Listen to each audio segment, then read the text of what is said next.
Boa noite, pessoal.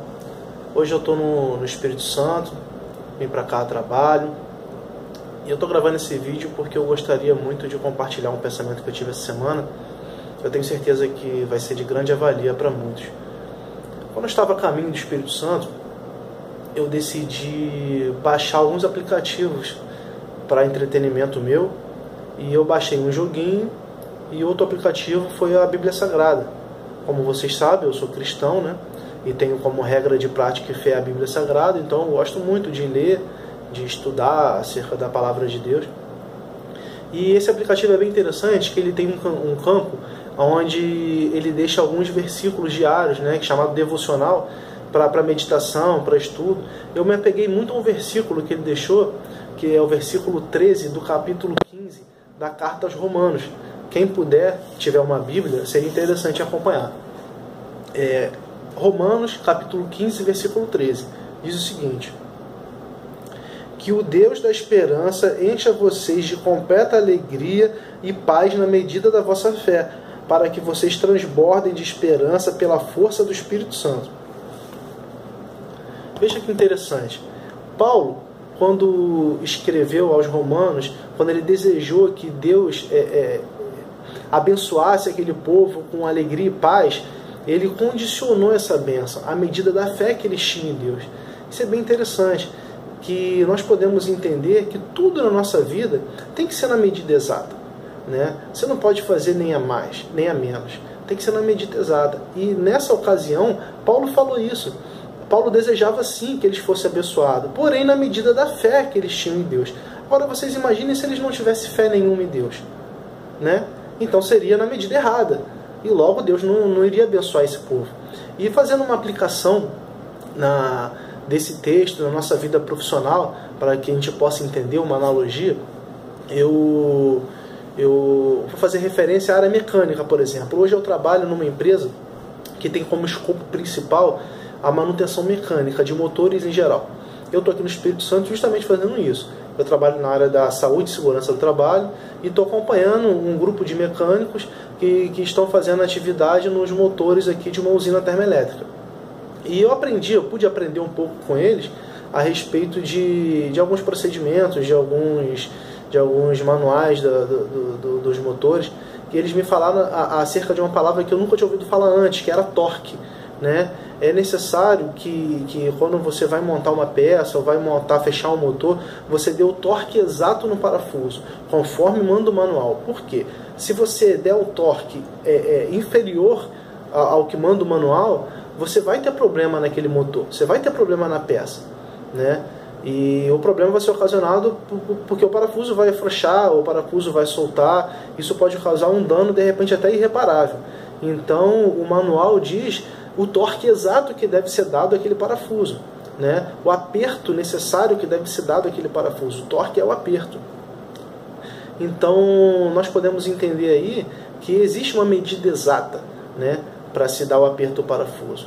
Olha aí, é a mesma coisa que Paulo falou, que Deus abençoe vocês na medida da vossa fé, né? Se vocês não tiverem a medida exata, se vocês tiverem fé a menos, vocês não vão ser abençoados. Eu acho que foi isso que Paulo quis dizer. E outra referência também que eu fiz foi na área da gastronomia, que é bem interessante.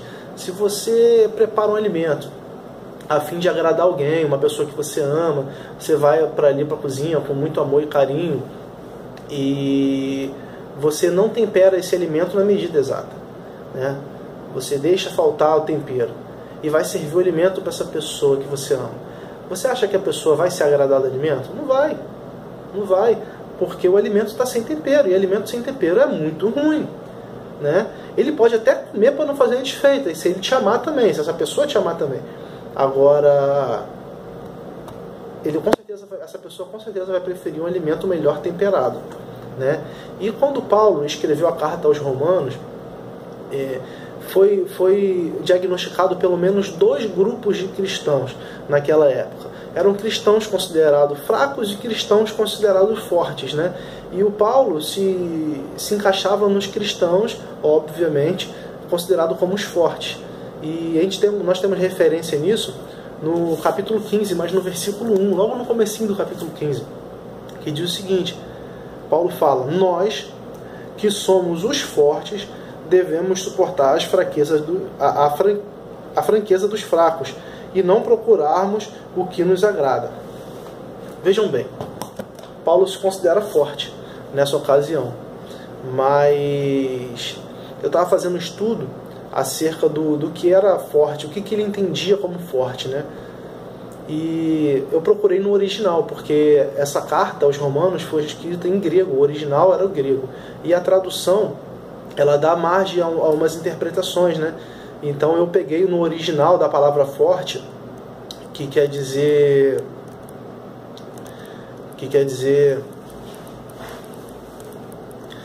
dinatos, que significa alma forte, né? Dinatos significa alma forte, são pessoas capazes de suportar as más calamidades com coragem, com paciência.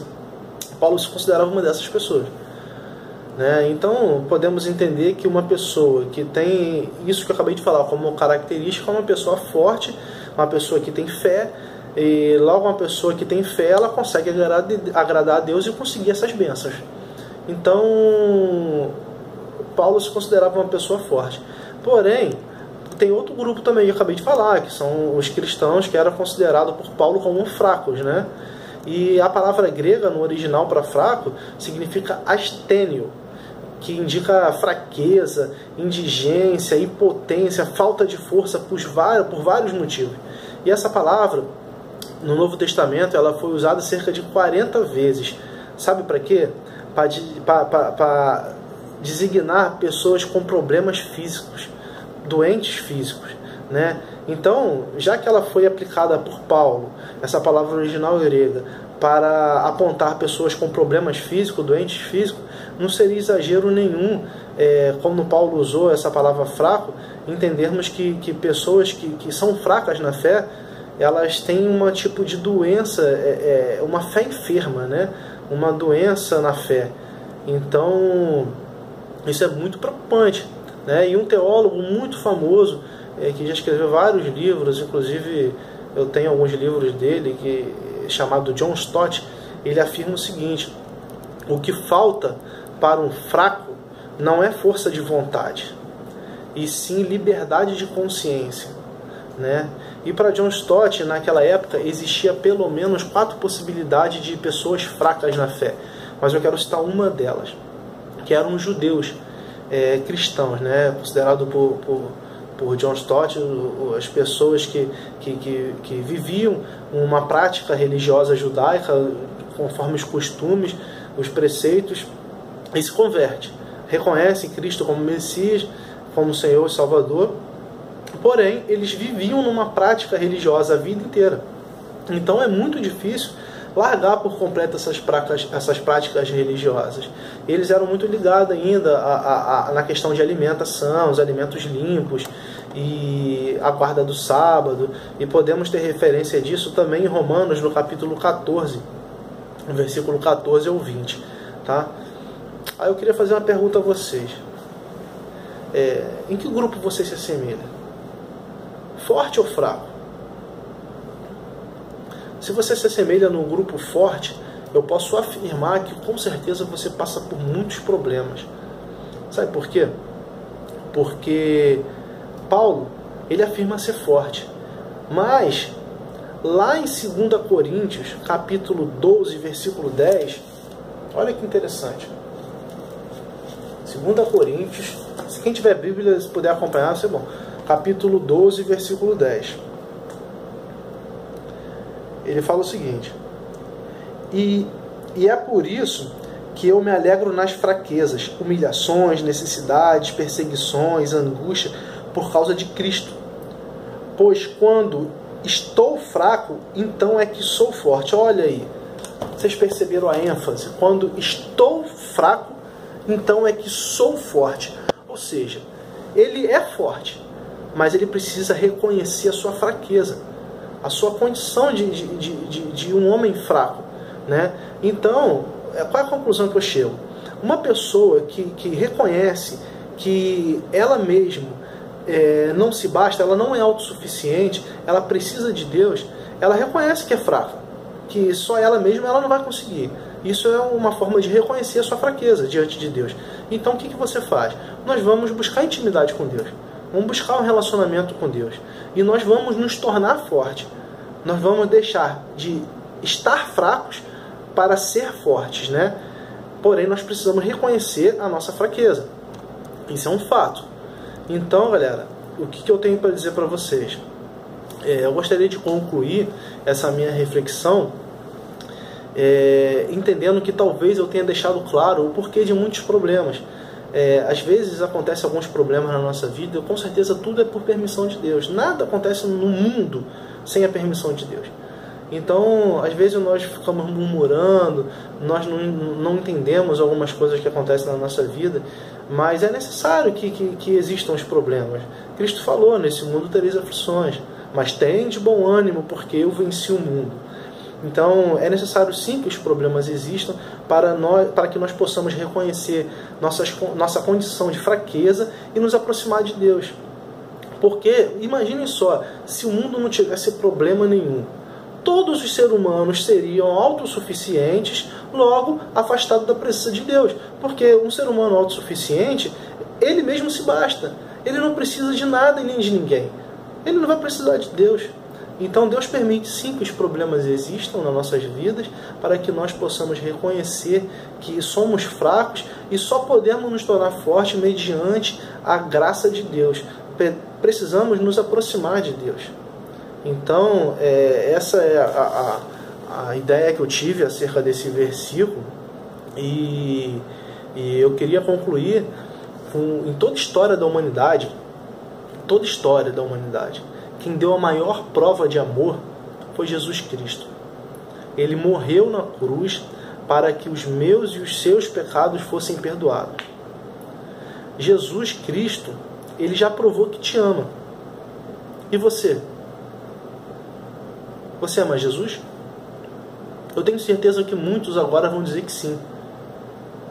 Eu amo Jesus, eu creio em Jesus, mas eu sinto dizer que palavras o vento leva. Você só dizer que ama Jesus não é o suficiente. Jesus te ama e Ele provou que te ama. Ele se fez carne. Ele habitou entre nós. Ele morreu na cruz. Ele foi um sacrifício vivo de Deus. O pecado do mundo veio sobre Ele para que o meu e o seu pecado fosse perdoado, para que nós tivéssemos vida eterna do lado dele, se reconhecemos que Ele é o único Senhor e Salvador de nossas vidas. Se você ama Jesus, dê o primeiro passo. O primeiro passo, cara, é você reconhecer a sua condição de fraqueza. Que você precisa reconhecer que é fraco para você um dia se tornar uma pessoa forte, como Paulo disse.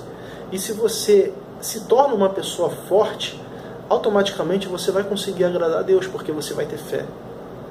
E Deus vai te abençoar com toda sorte de bênçãos possíveis. Então, meus amigos, eu concluo com a seguinte frase: enquanto há vida, há esperança. O problema é que nós não sabemos quanto tempo de vida mais nós temos. Então, nós sabemos que estamos vivos agora. Aproveite essa oportunidade, que você não sabe se daqui 10 minutos você vai ter outra. Se converta. Reconheça a soberania de Deus na sua vida. Se você está aqui ouvindo agora esse vídeo, é porque Deus permitiu. É porque Deus quer falar com você. Então entrega o seu caminho a Deus. Confia nele. Eu tenho certeza que o mais Ele fará. Que Deus te abençoe e fique na paz.